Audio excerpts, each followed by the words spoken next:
Welcome to Small Stories, Big Healing, where old teachings speak softly into modern lives.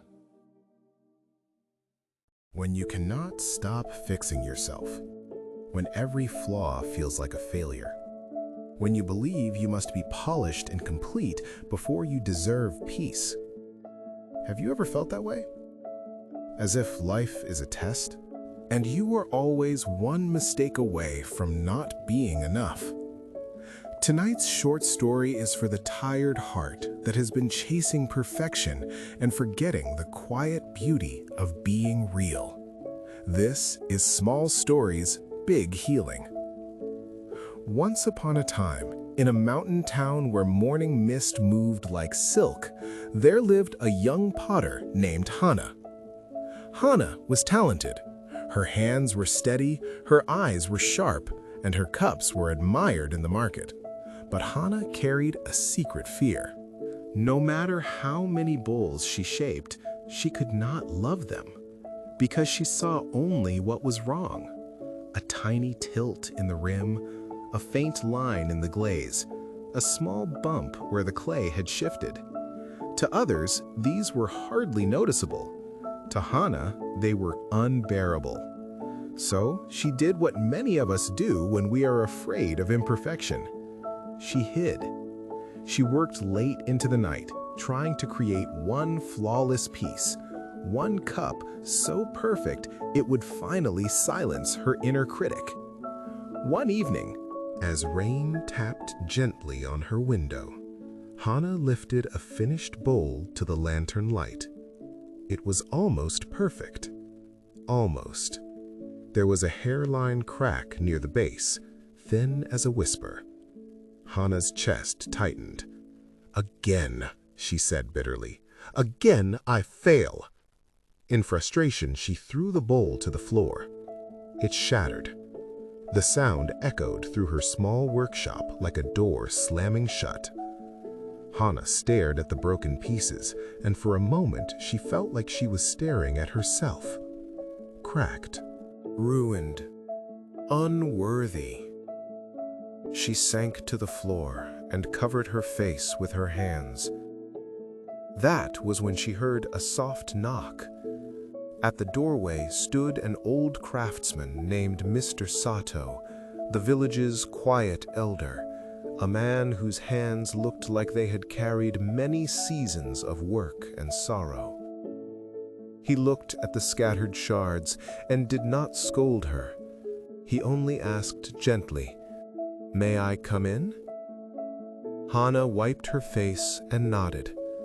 Mr. Sato stepped inside, kneeling beside the broken bowl. He picked up one piece carefully, as if it were still precious. Hana whispered, "It was a failure." Mr. Sato tilted his head. "A failure?" he repeated slowly. "Or a beginning?" Hana didn't understand. So Mr. Sato reached into his bag and pulled out something Hana did not expect. A small pouch of gold powder and a jar of lacquer. Hana blinked. "Gold for broken pottery?" Mr. Sato smiled. "There is an old practice," he said, "that teaches the heart what the eyes forget." He began to fit the shards together, not hiding the cracks, but tracing them. He mixed lacquer with gold and painted it into the seams. Slowly, carefully, patiently, the bowl returned. But it did not return as it was. Where the crack once whispered shame, it now gleamed like a river of sunlight. Hana leaned forward, stunned. Mr. Sato held the bowl up. It was not flawless. It was alive. The broken places had become the brightest part. Hana's voice trembled. "But it's marked forever." Mr. Sato nodded. "Yes, and that is why it is beautiful." He placed the bowl in Hana's hands.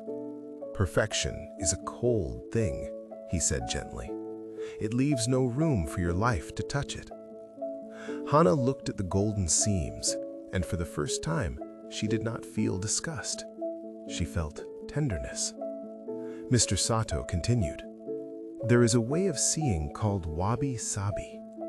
Hana repeated the words quietly, like a prayer she had forgotten. Mr. Sato said, "It means honoring what is imperfect, what is unfinished, what has been shaped by time." He pointed to the bowl. "This crack is not your enemy.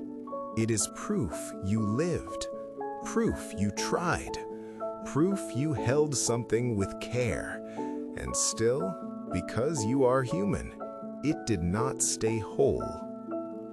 Hana's eyes filled with tears again, but these tears were softer, like a thaw. Mr. Sato placed a hand over his heart. "Tell me," he asked, "how many people have you loved because they were flawless?" Hana shook her head. Mr. Sato smiled. "Exactly." He stood, preparing to leave, and paused at the door. "One more thing, Hana," he said. "Do not confuse being imperfect with being unworthy." Then he stepped into the rainy night, leaving Hana holding the bowl like it was something sacred.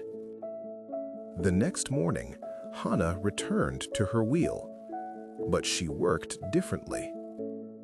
When the clay leaned a little, she did not panic. When the glaze formed a small swirl, she did not erase it. She began to understand something quietly powerful. A piece does not need to be perfect to be meaningful.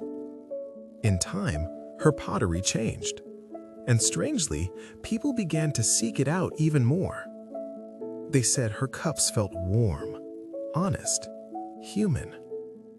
One woman held a bowl and whispered, "It feels like it understands me." Hana smiled, because now she understood too. And this is the lesson Wabi-Sabi teaches. Your cracks are not proof that you are broken beyond repair. They are proof that you have been real. Life will leave marks. Loss will leave a seam. Fear will leave a scratch. Love will leave fingerprints. And yet, you are still worthy of being held. You are still worthy of being seen. So the next time you look at yourself and only notice what is wrong, pause. Ask yourself, what if this is not ugliness, but evidence of my journey? What if the very places you try to hide are the places where your light can enter? Because perfection does not heal. Acceptance does. Gentleness does. Time does. Tonight, take one small thing you've been criticizing about yourself.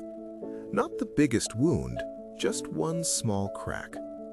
And instead of trying to erase it, try to speak to it softly. I see you. You came from something. You do not make me less. You make me human. This is how healing begins.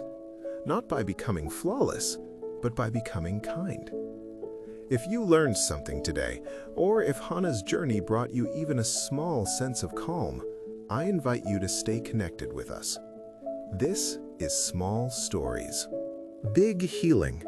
Short tales to soothe your heart and guide your steps. If this story should reach more people who are struggling with perfection and feeling not enough, please don't forget to like this video, share it with someone who might need this reminder, and comment below, what does imperfection mean to you? Your one comment may encourage someone else who feels broken tonight. And if you'd like more stories that bring gentle comfort and insight, please subscribe and ring the notification bell so you don't miss the next healing tale. Until then, may you treat your own heart like a bowl mended with gold. Small Stories, Big Healing will be here with another tale whenever your heart needs a gentle reminder.